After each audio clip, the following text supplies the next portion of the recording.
आज जो 12 सूत्री मांगों को लेके और जो सभा का और ये कूच का जो कार्यक्रम था उसमें सभी बातों पे जो है हमारी सहमति हुई है। और जो सहमति हुई है मैं वो बिंदुवार आपको बता देता हूँ। 3 बिंदु महत्वपूर्ण थे। इसमें एक तो मुकदमे वापस लेने की बात थी, एक बेल एप्लीकेशन जो बेल को खारिज करने की एप्लीकेशन लगाने की बात थी, उसको खारिज उस एप्लीकेशन को वापस लेने की बात थी, और एक जो क्षेत्राधिकार परिवर्तन की बात थी, जो 5 ग्राम पंचायतें हैं उनको देवली से हटा के वापस उनियारा में मिलाने की बात थी। तो ये तीनों जो मुद्दे थे वो राज्य सरकार के संज्ञान में है। पहले भी थे, हमने कल भी ये राज्य सरकार के संज्ञान में डाला है। और अभी हमारी नरेश जी भाई साहब की और डिविजनल कमिश्नर साहब हमारे जो समाज आयुक्त महोदय उनकी बात हुई है। तो इन तीनों मुद्दों पे राज्य स्तर पे बात चर्चा करने के लिए एसीएस होम से वार्ता जो है वो अगले 5-4 दिन में जो है वो डीसी साहब जो है तैयार करके और उनकी वार्ता जो एसीएस होम से करवाएंगे। वो मुद्दे जो है वहाँ पे टेकअप होंगे। इसके अलावा जो स्थानीय मुद्दे थे, एक मुआवजे का इशू था। इसमें 13 लोगों को हमने मुआवजा हम दे चुके हैं। बाकी 2 प्रकार के केस हमारे पास मुआवजे के लिए पेंडिंग थे। एक तो जिन वाहनों का बीमा था और बीमा एक्टिव था, उसके संबंध में जो है वो बीमा पेमेंट की क्या स्थिति रही, बीमा क्लेम कंपनी ने दिया या नहीं दिया, इसलिए वो पेंडिंग थे।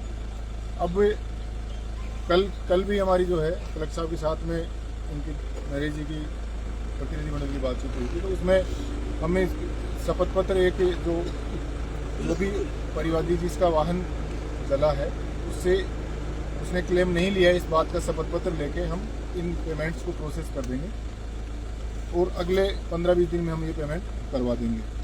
दूसरी जो बात थी वो फसल बीमा की। एक तो आमजन को जानकारी नहीं होना और फसल बीमा कराने के बावजूद भी जो है वो किसानों को फसल बीमा का क्लेम नहीं मिलने का मुद्दा था। उसमें जो पिछले 2 सालों में जो भी क्लेम जो मिला है वो हमने लिस्टें इनको दे दी है। आगे इसके बारे में जागरूकता की बात है कि भाई आमजन को इसमें जागरूक करें और क्लेम की जो स्थितियां हैं भाई किस स्थिति में क्लेम मिलना है और क्लेम की क्या क्या प्रोसेस है वो हम हमारी जो कैंपों के माध्यम से भी हम सबको जागरूक कर रहे हैं। और आगे भी हम स्पेशल ड्राइव चला के और जो इस ये वाला जो बेल्ट है जिले का, ये बात सही है कि जो भी पेमेंट हुआ है उसमें इस एरिया के लोगों को, किसानों को पेमेंट कम हुआ है। तो इस इलाके में इसके लिए जागरूकता और क्लेम के लिए जो है कंपनियों को भी हम यहाँ पे भेज के और लोगों को जानकारी दिलवाएंगे और हमारी जो कृषि विभाग के अधिकारी है वो भी जानकारी देंगे। तीसरी बात जो अभी फसल खराबे से, अतिवृष्टि से जो फसलें खराब हुई, पिछले साल भी खराब हुई और इस साल भी खराब हुई। तो पिछले साल जो 2021-2024 का जो मुआवजा है वो हम दे चुके हैं 96 करोड़ रुपए का। 96 करोड़ रुपए का भुगतान हम कर चुके हैं, 4 करोड़ का बाकी है। अभी इस साल का जो अभी 2025 में जो खरीफ की फसलें अतिवृष्टि से हमारी खराब हुई है उसका मुआवजा हमने गवर्नमेंट स्तर पर भेज दिया है। हमने अभी 5 करोड़ का इसमें पेमेंट भी कर दिया है और बाकी हमारा इस लेवल पे है। तो अलग अलग स्टेज पे ये पेमेंट भी हम जल्दी स्टेट लेवल से करवा देंगे। कांटे भी बढ़ाने वो सर वो समर्थन मूल्य की बात थी। तो यहाँ पे गेहूँ रबी में हम गेहूँ, चना और सरसों 3 चीज़ों की गेहूँ की खरीद करते हैं, मतलब 3 जिनसों की यहाँ पे खरीद करते हैं। और कांटे अपन ने जो अलीगढ़ और दूनी में जो कल जो प्रतिनिधि मंडल से जो बात हुई थी उसमें 2 जगह और कांटे स्थापित करने की उनकी मांग थी, तो वो हमने गवर्नमेंट को भेज दिया है और वो हम करवा देंगे।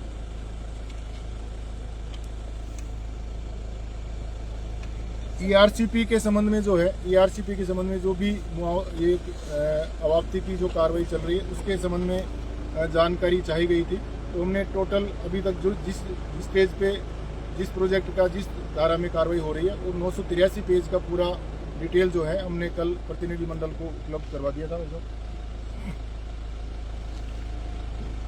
एक्सप्रेस वे के लिए हमने जो पीडी सवाई माधोपुर है, ये डिमांड थी कि एक्सप्रेस वे जो गुजर रहा है उसमें टोंक में कहीं भी कट नहीं है, उतरने चढ़ने की कोई व्यवस्था नहीं है। उसके लिए हमने पीडी सवाई माधोपुर को कल ही चिट्ठी लिख दी थी और उनसे कहा है कि भाई जो भी इसको परीक्षण करके जो भी नॉर्म्स के हिसाब से जो उचित हो उसमें ये कार्रवाई करें, और इसको हम और आगे भी फॉलोअप इसको कर लेंगे। गलवा बांध की गलवा बांध का जो मुद्दा है उसमें बूंदी जिले के कुछ काश्तकारों को उस टाइम पे पेमेंट नहीं हुआ था क्योंकि उन्होंने डिमांड ही नहीं की थी। अब चूंकि ARCP के कारण गलवा बांध जो हमेशा भरा रहेगा तो किसानों की भूमि अवाप्त उस टाइम पे हो गई थी, लेकिन मुआवजा उन्होंने नहीं लिया था। अब ये गवर्नमेंट लेवल पे हम इसको भेज के और वापस मुआवजे की जो भी प्रक्रिया है उसको हम स्पीड अप करा के और आगे की कार्रवाई करवाएंगे इसमें। और वो डिटेल भी मेरे पास है कि कितने काश्तकारों का कितना कितना पैसा किसने नहीं लिया, वो मैं आपको दे दूंगा।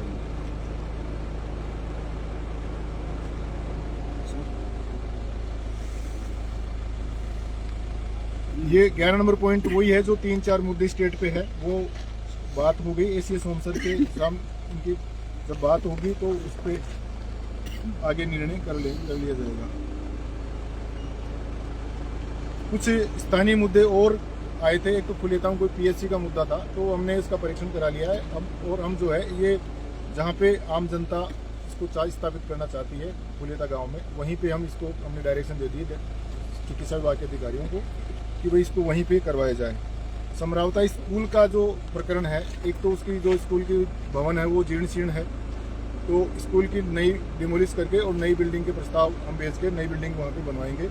दूसरा, इसका क्रमोन्नति की बात थी, तो क्रमोन्नति के प्रस्ताव हमने कल ही जो है निदेशक माध्यमिक शिक्षा बोर्ड माध्यमिक शिक्षा को बीकानेर को कल भिजवा दिए, उसकी कॉपी भी हम आपको भी उपलब्ध करवा देंगे। 2 सड़कों के बारे में बात हुई थी, अलीगढ़ से सोप और अलीगढ़ से आसल गाँव।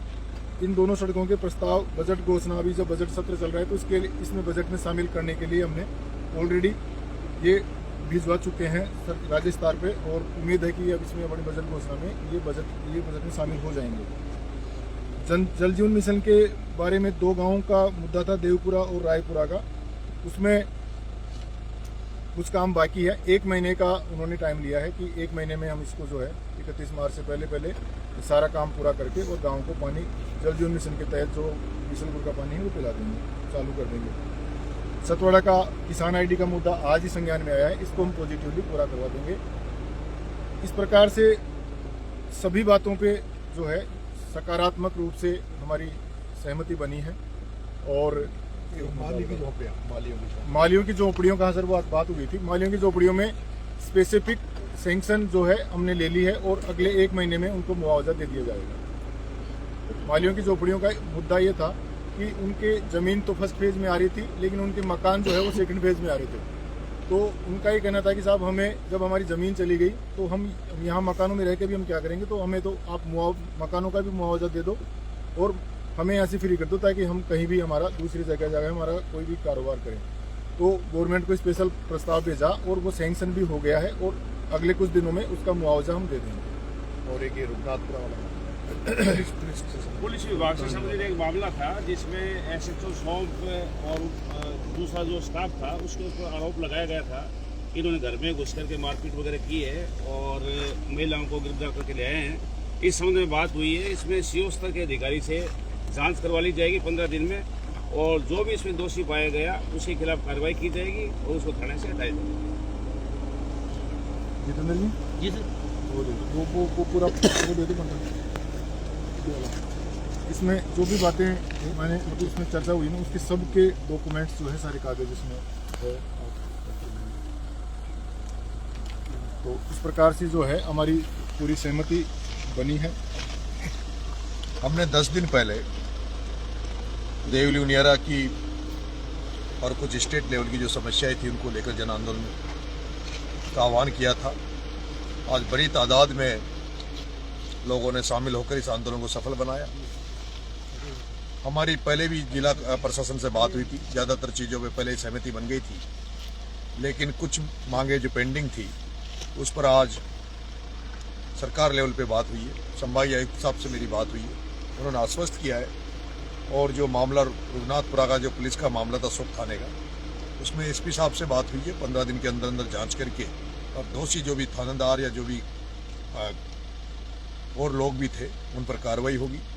दूसरा, कुछ जो पुलिस में ऐसे लोग हैं जो बदनाम है पूरे एरिया में वसूली के नाम पर, उनका भी हमने एसपी साहब को संज्ञान में डाला है और उनकी भी तुरंत ही वो जल्दी ही जांच करके उनको भी कार्रवाई करेंगे। तमाम लोग जो इस आंदोलन में शरीक हुए, अभी रात तक, इतनी रात तक यहाँ लोग जो रुके हुए हैं, उन लोगों को सबको बहुत बहुत धन्यवाद। राम राम साहब।